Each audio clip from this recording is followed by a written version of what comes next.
지난 시간에 화학 반응 법칙 중에서 총 두 가지를 배웠습니다. 질량 보존의 법칙도 배웠고요. 일정 성분비 법칙도 배우게 되었죠. 자, 질량 보존, 일정 성분비 법칙 둘 다 질량에 관련된 이야기였어요. 질량은 g이나 kg으로 해서 우리가 직접 셀 수 있는 걸 이야기합니다.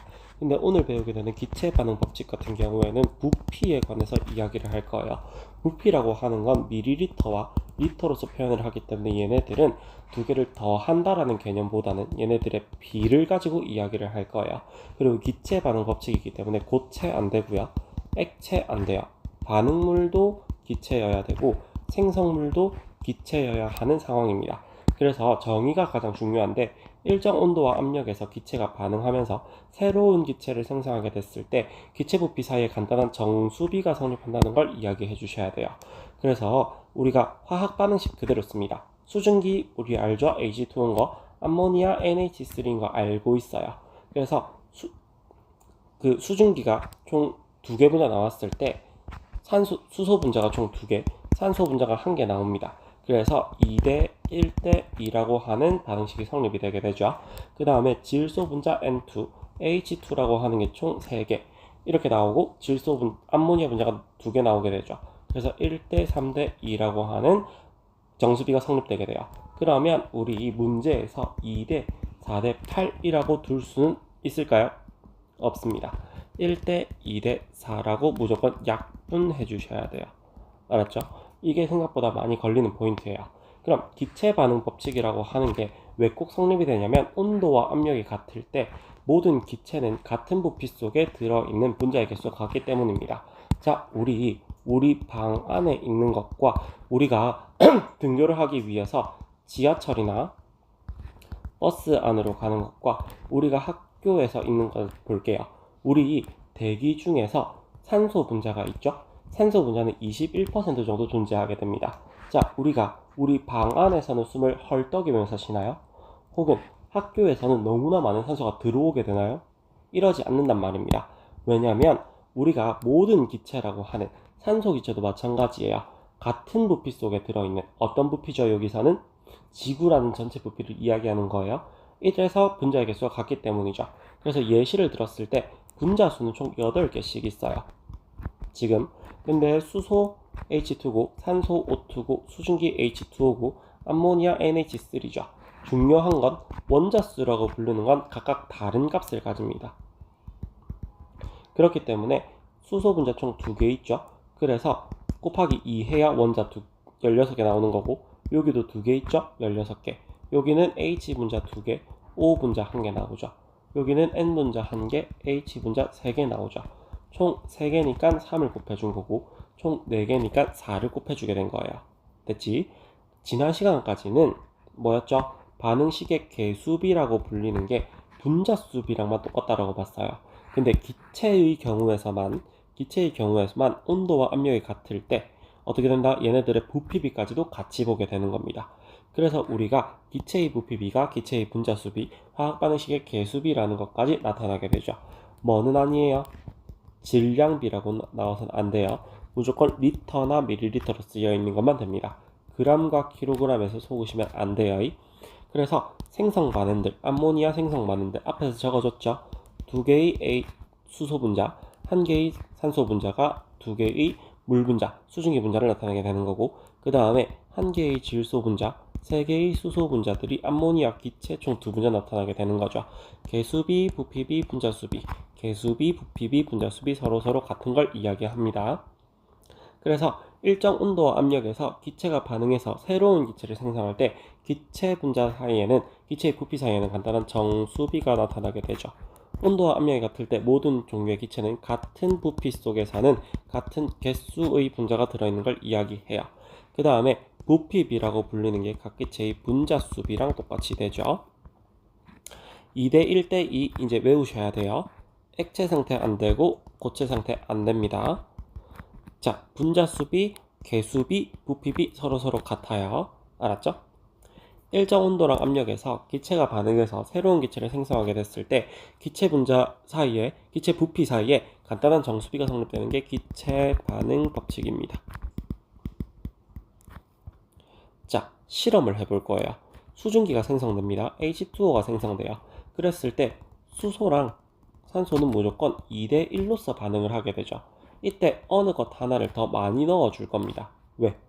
진짜 2대 1이 맞는지 확인하기 위해서. 그래서 해당 실험에서는 수소 부피랑 산소 부피를 두 개 나눴을 때 똑같이 4, 4로 놔두고 6, 6으로 놔두고 8, 8로 나눴어요. 두 개 똑같이 놔뒀죠? 근데 2대 1만큼 반응해야 되기 때문에 4대 2만큼만 반응할 수 있고 6대 3만큼만 반응할 수 있고 8대 4만큼만 반응할 수 있어요. 그래서 총 빼고 빼서 2만큼, 3만큼, 4ml만큼 남았다는 걸 알 수 있죠. 그래서 수소 기체와 산소 기체가 반응하게 되면 수증기가 생성하게 되는 걸 알 수 있습니다. 그리고 항상 2대 1로 일정하다라는 걸 알 수 있어요. 그래서 우리 계수비가 2대 1대 2라는 걸 알 수 있죠. 자, 여기서 키포인트. 밀리리터 단위라고 하는 건 서로 더하기가 아니라 뭐라고 했지? 비율로 볼 수 있다고요.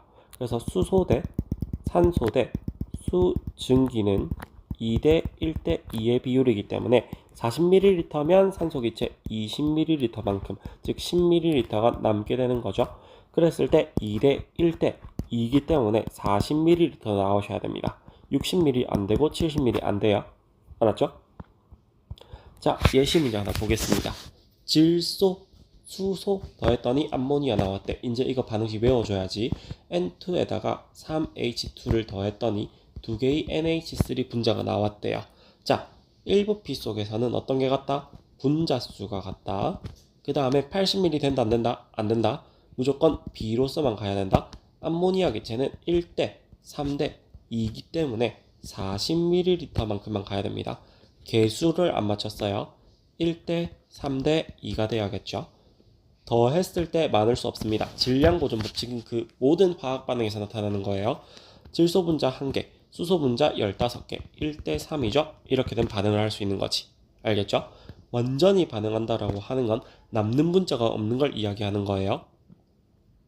자, 그 다음에 화학 반응에서의 에너지 추리를 보겠습니다. 얘가 생각보다 어려워요. 에너지라고 하는 건 우리가 봤을 때 열에너지, 그 다음에 빛에너지 이런 친구들이 있고, 그 다음에 화학에너지, 그 다음에 운동에너지, 위치에너지 이런 친구들이 나옵니다. 자, 우리가 이 부분에 관해서는 보통 화학에서 많이 쓰는 거고요. 운동에너지, 위치에너지는 물리 파트에서 많이 쓸 거예요. 알겠죠? 그래서 지금은 열에너지, 빛에너지에만 집중할 겁니다. 자, 반응은 총 두 개밖에 없어요. 우리 손난로랑 그 다음에 아이스팩 생각을 해봅시다. 손난로의 경우에서는 우리가 겨울철에 막 흔들면 내가 따뜻해지게 되죠. 이런 걸 발열 반응이라고 부르는 거예요.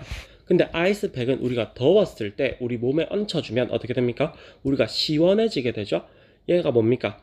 우리의 열을 뺏어간 거예요. 그래서 얘네가 흡열 반응이라고 불러주게 될 겁니다. 발열 반응이라고 하는 건 화학 반응이 일어났을 때 주변으로부터 에너지를 방출하게 되는 반응을 이야기합니다.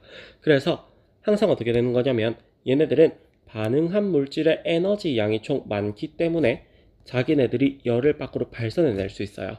무슨 말이냐면 자기가 가진 게 많아야 주변으로 열을 분출해낼 수 있겠죠? 그렇게 생각을 해야 됩니다. 그래서 생성한 물질이 더 밑에 있어요. 어떤 게? 에너지 레벨이. 그래서 이 그래프를 꼭 외워주셔야 됩니다. 그래서 항상 생성된 물질의 에너지 합이 작게 됩니다. 그래서 방출하게 되죠. 외우는 팁은 비읍이에요. 발열, 방출. 알았죠? 그래서 이렇게 되면 주변으로부터 열을 방출하기 때문에 주위의 온도가 높아지게 된다는 걸 알 수 있습니다. 예시들은 무조건 외워주셔야 돼요. 연소 반응, 철이 녹쓰는 반응, 마그네슘과 염산의 반응. 철이 녹슬게 되면 빨간색이 되거든요. 대부분 붉은색이 됩니다. 그래서 빨간색은 뭐예요? 열을 상징하게 되죠. 발열이라고 외워주시는 거고, 마그네슘과 염산이 발생되게 되면 이게 기포가 뽀글뽀글 올라오게 돼요. 그렇게 됨으로써 얘네들이 뭔가 끓고 있는 느낌이 드네, 주변으로부터 열이 방출된 느낌이 드네, 이런 식으로 이야기를 해주시면 됩니다. 이해를요. 그 다음에 흡열 반응은 뭐라고 했죠? 아이스팩이라고 했죠. 내가 엄청 더운데, 예를 들어 내가 열이 38도씨인데 아이스팩이 가는 순간 어떻게 됩니까? 이 열이 떨어지게 되죠. 그래서 어떻게 돼요? 얘네는 내가 에너지가 별로 없기 때문에 남으로부터 열을 받아올 거예요. 그래서 생성된 물질의 에너지 레벨이 더 높게 됩니다. 그래프 외워주셔야 돼요. 그래서 생성된 물질의 에너지 합이 반응된 것보다 크기 때문에 열을 흡수하게 되는 거죠. 얘도 어떻게 외운다? 흡열이니까 흡수한다라고 외운다. 나머지로부터 열을 흡수하게 되면 주위의 온도가 낮아지게 됩니다. 자, 주위의 온도가 낮아진다는 개념을 잘 이해를 못할 수 있어요. 예를 들어 볼게요. 내가 한 명 있어요. 그 다음에 주변에 친구들이 총 5명이 있습니다. 나랑 주변 친구 5명한테 선생님이 초콜릿을 하나씩 줄 거예요. 그러면 내가 초콜릿을 더 먹고 싶어서 5명의 친구들의 초콜릿을 뺏었습니다. 그럼 나는 6개가 됐지만 다른 친구들은 0개가 됐죠. 그럼 뭐예요? 나는 에너지를 받아서 초콜릿을 받아서 개수가 많아졌고 나머지는 초콜릿을 잃어버려서 개수가 줄어들게 됐죠. 그럼 이게 뭡니까? 생성된 물질의 에너지 합이 더 크게 되는 거고 주변엔 초콜릿을 없어지게 됐으니까 온도가 낮아진다. 이렇게 이야기하는 게 가장 쉬워요. 그리고 흡열 반응의 예시를 보겠습니다. 얘네들은 분해를 계속해요. 전기분해까지. 그 다음에 수산화 반응과 염화 암모늄의 반응이라고 하는 건 외워주시는 게 좋습니다. 자, 그럼 체크 한번 볼게요. 에너지를 흡수, 히읗이니까 흡열 반응, 에너지를 방출, 비읍이니까 발열 반응. 주위의 온도가 높아지거나 낮아지기 때문에 열 에너지가 출입하는 걸 알 수 있게 되죠. 흡열 반응이 일어나면 주위 온도는 낮아지게 되고 발열 반응이 일어나면 주위의 온도가 높아지게 되겠죠. 화학 반응이 일어나는 동안에 에너지를 흡수하게 되면 에너지를 흡수했으면 절대 높아질 수가 없어요. 주위의 온도를 이야기하는 겁니다. 연소라고 했죠. 타 들어가네요. 그럼 얘네는 발열 반응입니다. 자, 분해했네. 그러면 어떤 거? 흡열 반응, 주위 온도 낮아지게 되겠죠. 발열 반응이 일어나면 주위 온도가 높아지게 되겠죠. 그래서 에너지를 방출, 비읍이니까 발열 반응이라고 이야기를 해주셔야 됩니다. 자, 앞부분에 이어서 다시금 탐구 체크부터 가도록 하겠습니다. 자, 발열 반응이라고 하는 것은 뭐라고 했죠? 우리 얘네가 에너지가 더 많기 때문에 반응하던 물질이 열을 밖으로 빼내게 되면서 생성한 물질의 에너지 레벨이 낮다라고 했죠. 이렇게 있을 때. 그래서 손난로라고 하는 건 우리 철가루가 안에 들어있고 산소가 총 2개, 3개, 4개 붙어요. 철한테는. 근데 여기에서는 산소가 3개 붙는 일반적인 상태를 말합니다. 그래서 나오는 화학식이 Fe2O3예요. 자, 그럼 우리 손난로 보게 되면 어떻게 돼 있죠? 여기 안에 미세한 구멍들이 쫑쫑쫑 뚫려 있어요. 실질적으로 아예 진공 상태가 아니죠. 그래서 여기 안에 철가루들이 들어 있으면 밖에서 안으로 산소 기체가 들어오게 됩니다. 이러면서 이런 화학식이 만들어지게 되는 거고요. 얘네들끼리 안에서 발열 반응이 일으키게 되는 거죠. 그래서 철에다가 산소를 더했더니 Fe2O3라고 하는 이런 화학식이 나오게 되고 열 에너지가 나오게 되는 거죠. 열 에너지를 방출하게 됩니다. 이유는 뭐라고 했죠? 미세한 구멍이기 때문에 이게 공기 중에 산소를 만나서 화학 반응이 일어날 수 있는 거죠. 그리고 여기에서 나오는 소금이나 질석 같은 경우에서는 산소와 빠르게 반응이 일어나도록 돕는 촉매별이 되게 됩니다. 그래서 발열 반응을 이용한 것으로서 어떻게 된다고요? 반응한 물질이 더욱더 크게 된다고요. 알았죠? 그래서 철가루 같은 경우에는 산소랑 반응하게 되면서 산화철이 됩니다. 화학 반응이 일어났을 때 에너지의 출입으로 보아서 얘는 발열 반응이 일어나게 돼요.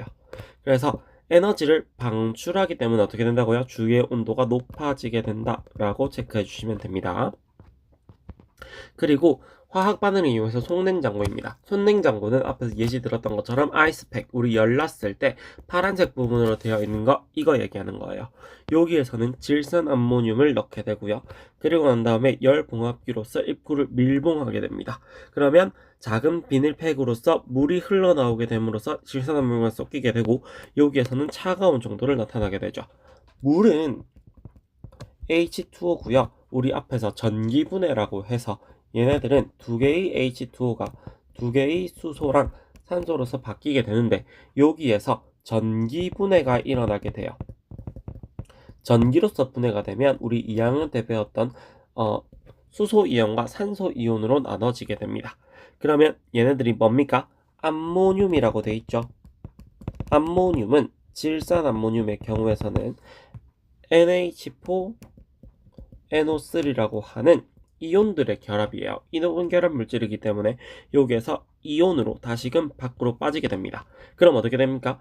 원래 있었던 물질 하나가 두 덩어리로 바뀌게 되는 거죠. 열 에너지를 받게 되어서. 그래서 에너지의 레벨이 더욱더 높게 되는 거예요. 알았죠? 이온으로 나누어지게 되는 겁니다. 알았지? 그래서 주위의 열 에너지를 흡수해서 온도가 낮아지게 되는 걸 알 수 있어요. 이게 뭐냐면 수산화 반응과 염화 암모늄의 반응과 비슷합니다. 알았죠?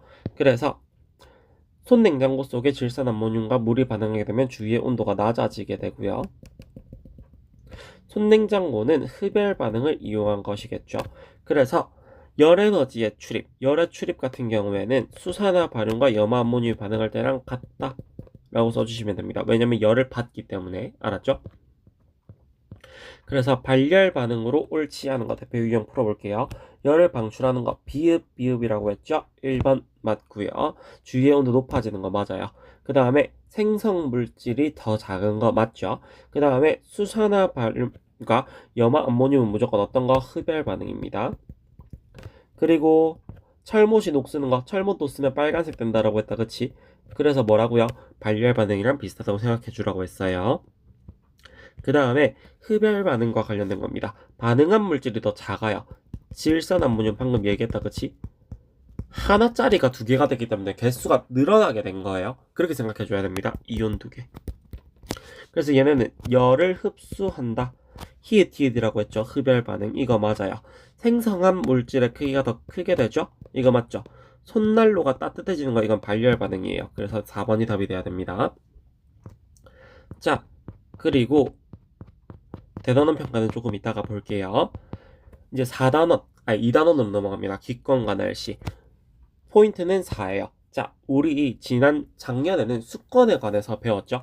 그래서 이런 식으로 되는 거 배웠단 말입니다. 맞죠? 혼합층, 수온약층, 심해층 이렇게. 기권도 마찬가지예요. 기권은 어디 있죠? 심해는 바다 밑으로 가는데 기권은 사람이 여기 서 있으면 위로 간다. 그치? 얘네들은 총 4개로 봅니다. 그래서 기권의 경우에는 지구를 둘러싸고 있는 약 1000km까지의 공기층을 이야기해요. 자, 무슨 변화? 기온 변화라는 게 가장 중요합니다. 압력 변화라고 보통 트릭을 많이 거는데 압력 변화는 아니에요. 그래서 사람이 서 있는 것으로부터 기온이 대륙권으로부터는 떨어지게 돼 있어요. 왜냐면 우리 산에 올라가다 보면 너무 추워져요. 특히 에베레스트 산 올라가는 사람들 보면 춥다라고 하죠. 기온이 떨어집니다. 성층권이에요. 그 다음에는 성층권에서는 다시 에너지가 높아져요. 기온이 높아져요. 왜냐면 오존층 때문이에요. 오존층이 그 태양으로부터 오는 O3, 오존을 흡수하게 되면서 열을 같이 벗는다고 생각해 주시면 됩니다. 그 다음에 다시 중간권으로 가면 쭉 낮아지게 되죠. 이 부분은 태양이랑은 가깝지 않고 그리고 오존층도 없기 때문에 기온이 떨어지게 돼요. 그리고 여기에서는 유성이라고 하는 게 나타나게 되죠. 그 다음에 열권에서는 쭉 태양이랑 더 가깝기 때문에 오로라라고 하는 것도 보이게 됩니다. 중간권, 열권. 이거 명칭들은 무조건 외워주셔야 돼요. 알았지? 그래서 대륙권이라고 하는 건 11km 외워야 돼. 기온이 하강하게 돼요. 성층권에서는 기온이 상승하게 돼요. 중간권에서는 하강하게 되고 열권에서는 다시 높아지게 됩니다. 각각의 특징들을 볼게요. 대륙권, 사람이 11km 이상 위로 올라가는 건 말이 안 됩니다. 에베레스트 산이 8890 몇 미터고 지금 계속 올라가고 있어요. 8800m라고 하는 건 8.8km랑 똑같습니다. 1000m가 1km이기 때문이죠. 그래서 공기 대부분이 모여있게 되고 대류 현상이 일어나게 돼요. 이게 뭐냐면 에어컨은 위로 달고 히터는 밑에 있고 이거 얘기입니다. 공기의 흐름이라고 보는 거예요. 그래서 온도가 높을수록 밀도가 작아진다. 따뜻한 공기가 어떻게 된다고? 아래로. 됐죠? 그리고 기상현상이 일어나요. 왜냐면 공기 중에 수증기가 있고 대류 현상도 일어나기 때문에. 상층권 같은 경우에는 대기가 안정하기 때문에 대류 현상이 일어나지 않아요. 그리고 오존층이 태양의 자외선을 다 흡수하게 되죠. 중간권 같은 경우에는 대류 현상이 일어나게 됩니다. 그리고 기상현상이 없어요. 왜냐면 이때쯤 되면 수증기가 버틸 수 없기 때문에 거의 없습니다. 그리고 유성이 나타나게 되죠. 열권, 제일 위에 있으니까 공기가 거의 없겠죠. 그리고 낮과 밤의 기온차가 가장 크게 됩니다. 그리고 오로라를 볼 수 있게 되죠. 기온 분포 원인들이 한 컵씩 서술형에 잘 나와요. 자, 대륙권과 중간권은 뭐 있다고? 대류, 대류 현상이 일어나게 된다고. 그래서 지표면에서 방출하는 에너지의 영향으로 지표면에서 멀어지기 때문에 기온이 낮아지게 되죠. 성층권 같은 경우에는 오존층이 자외선을 흡수해서 고도가 높을수록 기온이 높아지고, 열권은 태양 에너지에 직접 가열되기 때문에 태양으로부터 가까운 높은 고도일수록 기온이 높아지게 되죠. 자, 어떻게 생각하면 되냐면 지구가 여기 밑에 있어요. 그리고 태양이 위에 있어요. 여기가 다 대기층이라고 봅시다. 그래서 대륙권, 그 다음에 성층권, 그 다음에 중간권, 열권이라고 볼게요. 우리 뒤에 가서 배우겠지만 태양으로부터 지구로 태양 에너지가 오면 지구는 이걸 다 받는 게 아니라 반사하게 됩니다.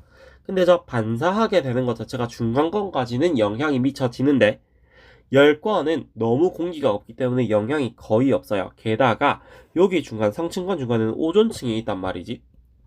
그래서 대륙권과 중간권 같은 경우에는 비슷해. 지표에서 멀어지면 멀어질수록 기온이 낮아지는 거야. 그럼 선생님, 왜 성층권은 지표면에서 멀어지면 멀어질수록 기온이 안 떨어지나요? 라고 물어보고 싶을 텐데, 뭐라고 했지? 오존층이 어떤 거 흡수한다고? 태양 에너지로부터 오는 자외선 흡수한다고. 무언가 에너지를 흡수했기 때문에 얘네들은 높아지면 높아질수록 기온이 높아지는 거고, 열권은 어차피 지표면이랑도 멀고 태양이랑도 가깝기 때문에 태양으로부터 가까우면 가까울수록 기온이 높아지게 되는 거죠. 알겠지? 그래서 기온이 낮아진다. 뭐 때문에? 지표면에서 방출하는 에너지의 영향으로. 대륙권, 중간권. 성층권은 뭐 때문에? 오존층이 자외선을 흡수해서 높아지게 된다는 거. 열권은 태양 에너지가 직접 가열되기 때문에 높은 고도일수록 기온이 높아지게 된다는 거. 형광 빛인 것들은 무조건 외워야 돼. 자, 그 다음에 지구의 복사평형 볼게요. 방금 얘기했죠? 지구는 무조건 태양으로부터 오는 에너지를 다 받는 게 아니라고. 그래서 복사 에너지라고 하는 걸 불려요. 물체가 복사의 형태로 방출하는 에너지를 이야기를 하게 되죠. 온도가 높으면 높을수록 더 많은 복사 에너지를 방출하게 됩니다. 자, 이거는 지구를 사람과 같이 비유를 해볼게요. 사람 온도 몇 도죠? 36.5도죠. 우리가 열이 났어요. 37도는 미열이고요. 38도는 고열이라고 보통 불러줘요. 38도에 39도. 자, 사람이 해열제를 먹습니다. 무조건 36.5도까지 내려가게 되죠. 이거 얘기하는 거예요. 온도가, 사람의 온도가 높으면 높을수록 더 많은 양의 복사 에너지를 방출한다. 우리는 36.5도라고 하는 에너지만큼만 들고 있어야 되는 거지. 알겠죠? 그 다음에 태양 복사 에너지의 경우에서는 태양이 방출하는 거고요. 지구 복사 에너지는 지구가 방출하는 거예요. 그래서 복사 평형이 이루어지는 건 흡수하는 것과 방출하는 게 같을 때 복사 평형이죠. 온도가 항상 일정하게 되겠지. 근데 방출하는 게 더 많대. 그러면 온도는 없어지게 되겠죠. 근데 열을 흡수한대. 그러면 온도가 상승하게 되겠지. 이거는 상식적인 부분들. 알았죠? 자, 뒤에 거 먼저 보고 올게요. 지구의 복사 평형은 그럼 어떻게 이루어지냐? 태양이 지구로부터 에너지를 100% 쏴줍니다. 그러면 우리는 지표면에 50%가 흡수되게 되고, 그리고 대기와 구름으로부터는 20%만큼이 빠져나가게 되죠. 그리고 100% 아니라고 했다. 반사되는 것들이 있어. 30%. 그러면 봐봐, 태양 입장에서는 반사되는 게 30% 빼서 70% 맞게 되겠죠. 그럼 지구는 50%만큼 있으면 될까 안 될까? 복사 평형이 안 이루어지는 거예요.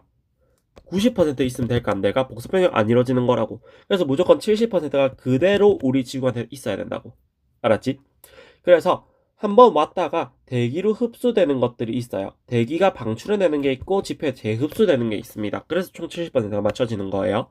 알겠지? 자, 옆에 보자. 전 지구적으로 지구는 복사 평형 상태에 있는데 위도별 계절별로는 다르다고요. 같지 않을 수 있기 때문에 온도가 상승하고 하강하는 지역이 있지. 자, 무슨 말이야? 지구가 이렇게 있어. 태양이 여기서 이렇게 빛을 뿜네. 간다, 간다, 간다. 사회 시간에 많이 배웠죠? 저위도, 중위도, 고위도가 있어. 자, 베트남 같은 나라는 덥죠? 북극은 춥겠지. 베트남이 더운 만큼과 북극이 추운 만큼을 합치면 0이 된다고. 복사평형 상태. 근데 아무래도 저위도 지방에서는 어떻게 돼요? 흡수하는 게 더 많겠죠. 고위도 지방에서는 방출하는 게 더 많겠죠. 이 얘기입니다. 알았지? 그래서 온실 효과라고 하는 것도 볼게요. 자, 지구는 대기가 형성돼 있어요. 근데 달은 대기 따윈 없어요. 이거 두 개를 비교할 거야. 그래서 대기가 없는 달의 표면에서는 반드시 다 망하게 되지만 대기가 있는 지구에서는 다시 오는 게 있다고. 즉 뭡니까? 대기가 지표로 방출하는 에너지가 있다고요. 자, 이거를 어떻게 말을 할 수 있냐면 개념부터 볼게. 대기가 지표에서 방출되는 지구 복사 에너지의 일부를 흡수하게 되고 흡수한 복사 에너지의 일부가 지표면으로 다시 방출하게 되면서 지구의 평균 기온이 높게 유지되는 걸 이야기합니다. 자, 예시를 들어줄게요. 겨울철에 전기장판 있죠? 전기장판을 그냥 틀고 있는 것과 위에 이불로 덮고 있는 걸 생각해 볼게요. 자, 너무 추워. 밖에 막 영하 10도 있는데 내가 들어왔어. 어느 곳에 갈래? 라고 물어보면 이불 덮여 있는데 이불 안에 들어가서 귤 까먹을래요? 라고 한단 말이야. 전기장판이 지구고 이불이 대기층이라고 생각하면 돼요. 열이 빠져나가지가 못하죠. 오케이? 자, 그 다음에 대기가 있는 곳이, 그래서 이불 덮여 있는 거, 대기가 있는 곳이 더욱더 평균 기온이 높게 되는 거예요. 온실 기체는 지구 대기를 다루는 기체 중에서 지구 복사 에너지를 흡수하여 온실 효과를 일으키는 걸 말합니다. 수증기, 이산화탄소, 메테인이 있죠.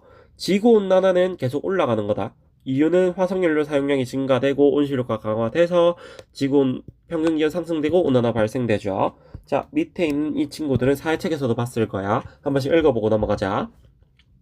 자, 지구를 둘러싸고 있는 약 1000km의 공기층은 기권이라고 불러줘요. 중간권에서는 대류현상이 있는데 기상현상 따위 없다고 했습니다. 성층권에서는 태양으로부터 오는 자외선 흡수하는 오존층이 있어요. 자, 온도가 높은 물체는 온도가 낮은 물체보다 더 많은 양의 복사에너지를 방출하게 되죠. 물체가 흡수하는 복사에너지의 양은 방출하는 복사에너지 양보다 더 많은 상태라면 흡수하는 게 더 많은 상태라면 물체의 온도는 상승하게 되겠죠. 자, 압력 아니라고 했다. 기온 변화라고 했다.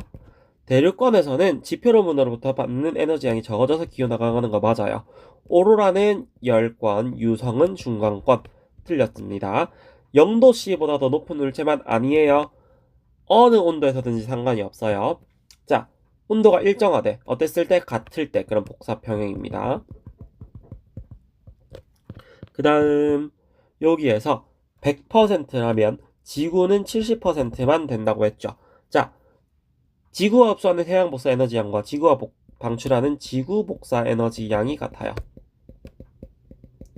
자, 온실 효과를 일으키는 기체, 온실 효과 일으킨다라고 했다. 그럼 온실 기체다.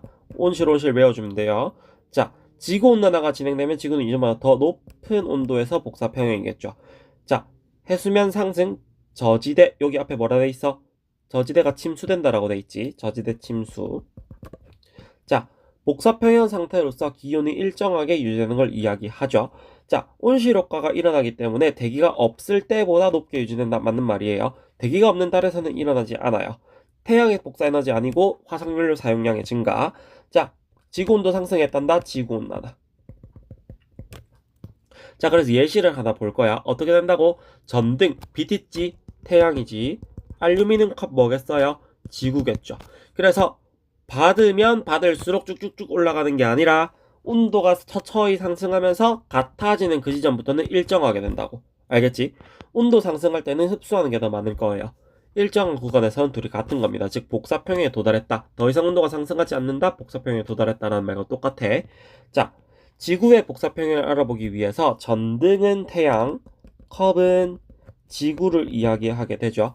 자, 컵 속의 온도가 처음에는 올라가다가 시간이 지나면 일정해지겠지. 자, 물체는 흡수하는 에너지 양과 방출하는 에너지 양이 같을 때 평형을 이루게 돼요. 자, 예시 문제 풀어볼게. 기권, 자, 뭐라고 했지? 처음에 대류, 성층, 중간, 열. 자, 옳은 거 고르래. A층은 안정된 층으로서 아니에요. 대류현상이 일어나요. B층은 수증기가 거의 없어. 아니죠. 기상현상 아닙니다. C층은 오존층이 존재해서 아니지. B층이에요. 자, D층은 밤낮의 기온차가 가장 큰 층 맞죠? 높이가 올라가면 올라갈수록 기온이 낮아지는 층은 뭐라고 했지? 이거는 그래프만 봐도 알 수 있어. 영하에서 0도로 다시 올라가고 영하에서 0도로 다시 올라가고 B층, D층 아니겠죠? 자, 여기로 볼게. A번, 그 다음에 B번, C번 있지. 자, A랑 B를 합쳤대. 지표면에라 지표면으로 흡수하는 게 50%, 대기 흡수하는 게 20%. 이거 맞죠? C번은 태양 복사 에너지. 아니지. 얘네는 뭐야? 지구에서 나왔네. 지구 복사야. 그 다음에 여기에서의 70% 두 개 똑같아야 된다라고 했어. 지구는 복사 평형을 이루면서 일정 온도 유지하는 거 맞죠? 3번 돼야 돼. 온실 효과 뭐라고 했지? 입을 덮어 놓는 거라고 했다. 그래서 온실 효과는 나에서만 일어나게 되겠죠. 가에서 평균이 나보다 낮게 되겠지. 대기는 지구에서 방출되는 에너지 일부를 흡수한다. 디귿 되겠죠. 오늘 단원량이 조금 많았죠. 집중력을 잃지 않고 여기까지 와줘서 고마워요. 한번 듣고 직접 문제 풀어보고 직접 노트 정리하면서 실력을 길러봅시다. 오늘도 수고했어요.